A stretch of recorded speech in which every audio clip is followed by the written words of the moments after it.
वडवळ नागनाथ येथे महाआरोग्य महाशिबिराचे आयोजन करण्यात आले। आयुष्मान भारत, प्रधानमंत्री जन आरोग्य योजना व महात्मा ज्योतिराव फुले जन आरोग्य योजना अंतर्गत यशोदा मल्टीस्पेशालिटी हॉस्पिटल लातूर आणि अर्श मेनीलेंडर्स वडवळ नागनाथ यांच्या संयुक्त विद्यमाने मोफत सर्वरोग निदान शिबिर पार पडले। या शिबिरात मेंदूचे आजार, पॅरालिसिस, मणक्याचे आजार, सांधिवात, हृदयरोग, मधुमेह, रक्तदाब, थायरॉइड, अस्थिरोग, किडनी विकार, लिव्हरचे आजार तसेच स्त्रीरोग यांची मोफत तपासणी करण्यात आली आणि रुग्णांना मोफत औषधांचे वाटपही करण्यात आले। तसेच महात्मा ज्योतिराव फुले जन आरोग्य योजना अंतर्गत शस्त्रक्रियेसाठी गरजू रुग्णांची नोंदणी करण्यात आली।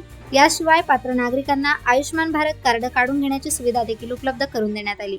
या शिबिरात यशोदा मल्टीस्पेशालिटी हॉस्पिटलचे डॉक्टर धनंजय पडवळ, डॉक्टर नितीन बर्डे, डॉक्टर अक्षय भांबरे आणि डॉक्टर पांडुरंग कांबळे यांनी गावातील रुग्णांची तपासणी करून आवश्यक उपचार केले। यावेळी नूर पटेल, माया सोरटे, राजकुमार अष्टके, राजकुमार मोहनाळे, बिलाल शेख तसेच गावातील नागरिक मोठ्या संख्येने उपस्थित होते। हॉस्पिटल व ग्रामपंचायत वडवळ नागनाथ यांच्या संयुक्त विद्यमानाने आज वडवळ इथे आपण आरोग्य शिबिर कॅम्प घेण्यात आला आहे।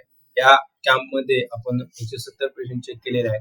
या कॅम्प मध्ये हृदय रिलेटेड जे काही आजार असतील ते बघण्यात आले व ECG काढण्यात आलेले व शुगर आणि BP चेक करण्यात आले व मणक्याचे जे आजार असतील किंवा मेंदूचे जे आजार असतील त्यांच्याबद्दल आपण पेशंटना जी मोफत सुविधा आहे त्याच्याबद्दल इन्फॉर्मेशन दिली आहे। त्याच्यामध्ये आहे की महात्मा ज्योतिराव फुले योजना असेल किंवा मुख्यमंत्री सहायता निधीबद्दल असेल, जे विद्यार्थ्यांना पेशंटना आपण मोफत योजना देणार आहोत याच्याबद्दल आपण त्यांना सांगण्यात आले आहे। व इथून पुढे जे की ज्यांना काही ऑपरेशन लागणार आहेत, मणक्याचे ऑपरेशन असेल, हरण्याचे ऑपरेशन असेल किंवा किडनी स्टोनचे ऑपरेशन असेल, त्यांना बिना शुल्क अशी ऑपरेशन आपल्या हॉस्पिटलमध्ये म्हणजे यशोदा मल्टीस्पेशालिटी हॉस्पिटलमध्ये होणार आहे। इथे या हॉस्पिटलचे संचालक डॉक्टर धनंजय पडवळ सर व नितीन बर्डे सर हे इथे अवेलेबल झाले होते आणि ह्यांनी सुद्धा पेशंट चेक करून ज्या गरजू पेशंटना ऑपरेशन लागू शकणार आहे अशा पेशंटना आपण विना शुल्क ऑपरेशन करण्याची यांना